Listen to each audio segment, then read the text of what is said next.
പോലെ ഒരു Facebook post എന്താണത്? അല്ല, ബഹുമാന്യനായ കേരളത്തിൻ്റെ മുഖ്യമന്ത്രി എപ്പോഴും ആവർത്തിച്ച് പറയുന്നൊരു വാചകം ഞാൻ എല്ലാവരുടെയും മുഖ്യമന്ത്രിയാണ് എന്നുള്ളതാണ്. അതങ്ങനെ തന്നെയാണ് ആകേണ്ടത്. അദ്ദേഹം എല്ലാവർക്കും പ്രാപ്യനായ എല്ലാവരുടെയും മുഖ്യമന്ത്രി തന്നെയാണ് ആകേണ്ടത്. അക്കാര്യത്തിലൊരു സംശയവുമില്ല. അത് നല്ല സമീപനമാണ്.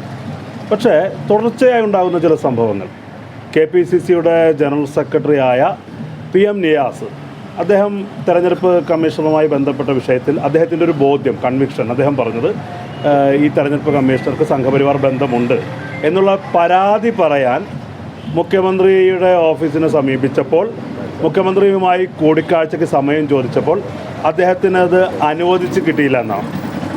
അത് കഴിഞ്ഞ് ഇപ്പോൾ KSUവിൻ്റെ പ്രസിഡൻറ്റ് അലോഷ്യസ് സേവ്യർ ഇത് പ്ലീഡർ നിയമനവുമായി ബന്ധപ്പെട്ട് സമാനമായൊരു സാഹചര്യത്തിൽ മുഖ്യമന്ത്രിയെ ബന്ധപ്പെട്ട് പരാതി പറയാൻ സമയം ചോദിച്ചപ്പോൾ ഇതുവരെ അനുവദിച്ച് കിട്ടിയിട്ടില്ല എന്നാണ് മനസ്സിലാക്കുന്നത്.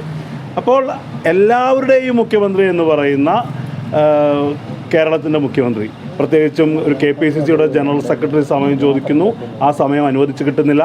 KSUവിൻ്റെ സംസ്ഥാന പ്രസിഡന്റ് സമയം ചോദിക്കുന്നു, ഇതുവരെ സമയം അനുവദിച്ച് കിട്ടുന്നില്ല.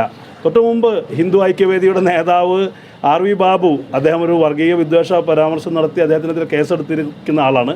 അദ്ദേഹം പറയുന്നത് അദ്ദേഹത്തിൻ്റെ കാര്യങ്ങൾ അനുഭാവപൂർവ്വം മുഖ്യമന്ത്രി കേട്ടു എന്നാണ്.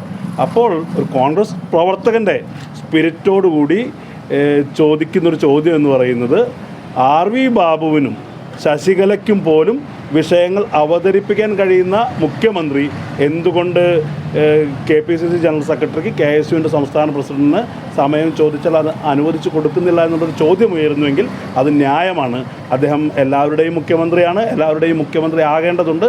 അതുപോലെ തന്നെ KSUവിൻ്റെ സംസ്ഥാന പ്രസിഡന്റിനും KPCC ജനറൽ സെക്രട്ടറിക്കും അവരുടെ ആവശ്യങ്ങൾ പറയുമ്പോൾ അവരുടെ ഈ പറയുന്ന പരാതികൾ ബോധിപ്പിക്കാനുള്ളൊരു സംവിധാനം കൂടി ഉണ്ടാകണം. അതല്ലെങ്കിൽ അത് പ്രവർത്തകരെ നിരാശപ്പെടുത്തും. ഒരു മനുഷ്യൻ എല്ലാം നേടിയിട്ടും ആത്മാവ് നഷ്ടപ്പെടുത്തിയാൽ എന്ത് പ്രയോജനം എന്ന് പറയുന്നത് പോലെ ആത്യന്തികമായി കോൺഗ്രസ് പാർട്ടിയുടെ പ്രവർത്തകരുടെ അധ്വാനത്തിൻ്റെ ബലം കൂടിയാണ് ഈ VD സതീശൻ ഗവൺമെൻറ് എന്ന് പറയുന്നത്.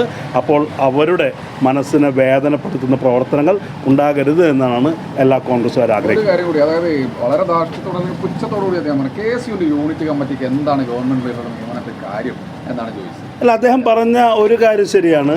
ഇപ്പോൾ KSUവിൻ്റെ യൂണിറ്റ് അല്ല അത് തീരുമാനിക്കുന്നത്. പക്ഷേ KSUവിന് അത് KSUവിൻ്റെ സംസ്ഥാന പ്രസിഡന്റാകട്ടെ, ക്യാമ്പസിലെ ഓരോ KSU പ്രവർത്തകനാകട്ടെ എല്ലാ കാലത്തും അഭിപ്രായം പറയാനുള്ള അവകാശമുണ്ട്. KSUവിൻ്റെ തന്നെ ഏറ്റവും വലിയ അതിൻ്റെ ചരിത്രം പരിശോധിച്ചാൽ അറിയാം, എല്ലാ നേതാക്കന്മാരെയും മഹാനായ R ശങ്കർ തൊട്ട് K കരുണാകരനും AK ആൻ്റണിയും വരെ അത്തരം മുഖ്യമന്ത്രിമാരൊക്കെ ഇരുന്ന സന്ദർഭങ്ങളിലും KSU അതിൻ്റെ ആവശ്യങ്ങൾ ഉന്നയിച്ചിട്ടുണ്ട്, വിമർശനങ്ങൾ ഉന്നയിച്ചിട്ടുണ്ട്, തിരുത്തേണ്ട സന്ദർഭങ്ങൾ തിരുത്തിയിട്ടുണ്ട്.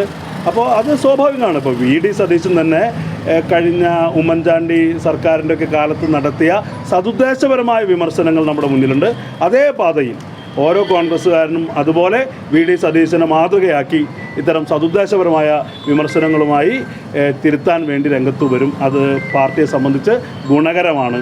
അതാണ് VD സതീശൻ പറഞ്ഞതുപോലെ ഒരു നെഹ്റുവിയൻ ജനാധിപത്യ സങ്കല്പം എന്ന് പറയുന്നത്.